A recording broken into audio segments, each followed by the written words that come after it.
안녕하세요. 오늘은 제7강 반려동물 가족 장례 상담에 대해 공부해 보겠습니다.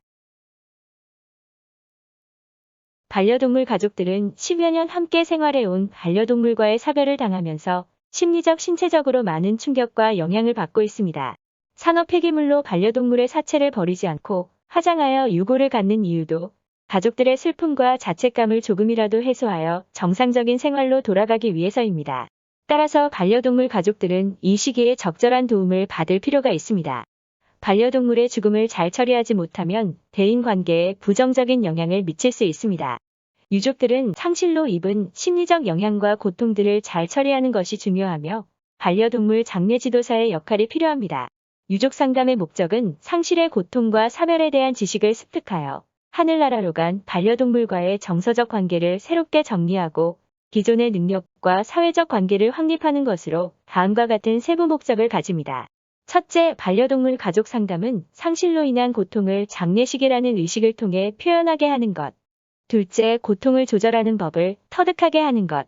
셋째, 반려동물이 장례를 치르는 새로운 환경에서 좋은 곳에 갔다는 확신을 갖게 하는 것. 넷째, 건강과 지속적인 기능을 유지하게 하는 것. 다섯째, 외로움에서 벗어나게 도와드리는 것. 여섯째, 건강한 자아상을 발견하게 도와드리는 것. 일곱째, 새로운 희망을 발견하게 도와드리는 것 등이 있겠습니다. 반려동물의 장례를 겪는 보호자와의 상담은 장례 발생 전의 상담과 장례 발생 시의 접수 상담, 그리고 장례가 끝난 후의 상담으로 구분이 됩니다. 먼저 사전 상담과 장례 발생 시 상담, 그리고 장례가 끝난 후의 상담은 대부분 전화통화를 통해 이루어지고 있고 장례 중의 상담은 대면 상담으로 이루어지므로 이에 따른 사전 준비와 상담 능력을 필요로 하고 있습니다. 장례라는 상황은 짧은 시간 안에 보호자가 궁금해하는 장례 정보를 전달할 수 있는 능력을 갖추어야 하며 또한 보호자가 장례 지도사를 신뢰할 수 있도록 만들어야 합니다. 상담을 진행하는 시간도 사람의 장례인 3일 이상이 아니라 1일 또는 짧은 일로 마무리되므로 매우 짧습니다. 따라서 이런 특수한 상황을 가정하여 많은 실무를 경험해 볼 필요가 있습니다.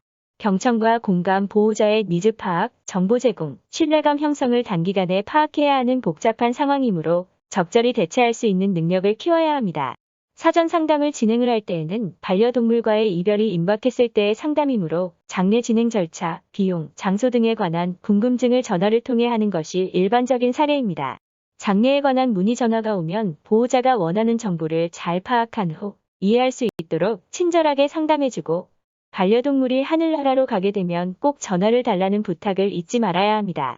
장례 진행의 내용이나 용품 선정을 위한 상담은 장례 비용과 직접적인 관련이 있으므로 신청서를 작성하여 상담하여야 하며 이후의 상담도 슬픔과 자책감 등을 가지고 있는 보호자에 대한 진심 어린 공감과 위안을 통해 보호자가 빨리 슬픔에서 벗어날 수 있도록 협조해드리는 것이 바람직합니다. 표정이나 몸짓도 주의하여야 하며 특히 전문가다운 복장이나 용모를 유지하는 것도 중요합니다. 반려동물의 장례를 치른 가족들은 새로운 환경에 적응하며 생활해야 하므로 여러 가지 예상치 못한 후유증으로 괴로워할 수도 있습니다. 그래서 장례 후의 상담도 중요합니다.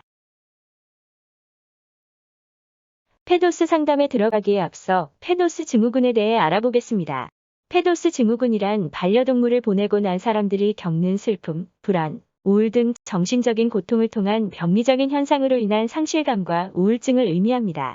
대체로 나타나는 증상은 보낸 반려동물을 좀 더 잘 돌보지 못했다는 자책감, 반려동물의 죽음 자체에 대한 부정, 반려동물의 죽음 원인에 대한 분노, 그리고 슬픔의 결과로 오는 우울증이 있습니다. 반려동물과의 이별은 자녀와의 이별 또는 가족과의 이별과 동일하게 느낄 수 있고 반려동물의 죽음을 자신의 탓으로 돌릴 수도 있습니다. 즉 보호자들에게 반려동물의 죽음은 관계의 상실을 의미하고 있습니다. 만일 반려동물을 잃은 슬픔에서 3에서 6개월이 지나도 벗어나지 못하고 일상생활에 지장을 받을 정도라면 전문적인 치료가 필요합니다.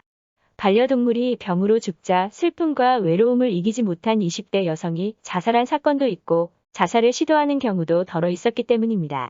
그렇다면 페도스 증후군의 예방과 해결 방법에 대해 알아보겠습니다. 첫째, 반려동물을 입양할 때 동물은 사람보다 먼저 죽을 수 있다는 사실을 먼저 인지해야 합니다. 반려동물의 기대 수명은 평균 15년에서 17년 정도이며 불의의 사고나 질병이 있을 때는 이보다 더 빨리 하늘나라로 떠날 수도 있으므로 미리 이별을 생각하고 준비하는 자세가 필요합니다. 둘째, 자신의 슬픔을 솔직하게 표현하기 위하여 반려동물의 죽음을 경험한 사람들과 슬픔을 공유하는 것이 좋습니다. 애도의 시간을 줄이기 위해서 반려동물이 사용했던 물건들을 정리하는 것이 많은 도움이 됩니다. 반려동물의 유골이 안치된 곳을 자주 방문하는 것도 도움이 됩니다.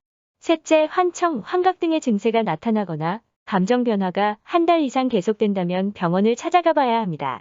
증상 기간이 얼마나 되었는지, 평소 하던 일을 못하게 됐는지를 따져보고 적극적인 치료를 고려해 보아야 합니다. 넷째, 살아있는 모든 것들은 죽는다는 것을 깨닫고 반려동물의 죽음이 나의 책임이었다는 생각을 버리고 죽음을 삶의 정상적인 현상으로 이해하여 삶의 마지막을 잘 준비할 수 있도록 하는 마음 자세가 필요합니다. 이상으로 제7강 반려동물 가족 장례 상담을 마치겠습니다. 감사합니다.